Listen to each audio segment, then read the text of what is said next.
Retour en France, c'est le 10e jour de grève chez Air France. Le conflit a déjà coûté 200 millions d'euros à la compagnie selon la direction. Une manifestation d'anti-grévistes a lieu en ce moment même à Roissy, la première du genre. Des centaines d'employés d'Air France réclament le maintien du projet Transavia, la compagnie low cost à l'origine du conflit. Ils dénoncent une grève des pilotes qui a trop duré et qui menace l'existence même d'Air France. On écoute notamment un pilote non gréviste en colère. Je n'arrive pas à comprendre comment on peut faire grève pour un projet de croissance. Par ailleurs, lorsque je vois le message du syndicat des pilotes qui évolue au fil de la grève, je ne le comprends plus.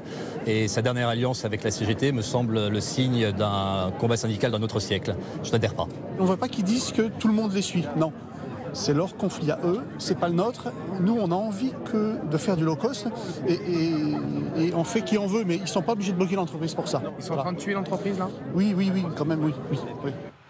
Et ce matin, c'était la confusion. Le secrétaire d'État au transport, Alain Vidalis, déclarait que le projet Transavia Europe était abandonné par la compagnie, ce qui laissait entrevoir une sortie de crise. Mais quelques minutes plus tard, ces propos ont été démentis par la direction d'Air France, qui précise qu'aucun changement dans les négociations ne permet d'affirmer que le projet est retiré. Le blocage continue donc.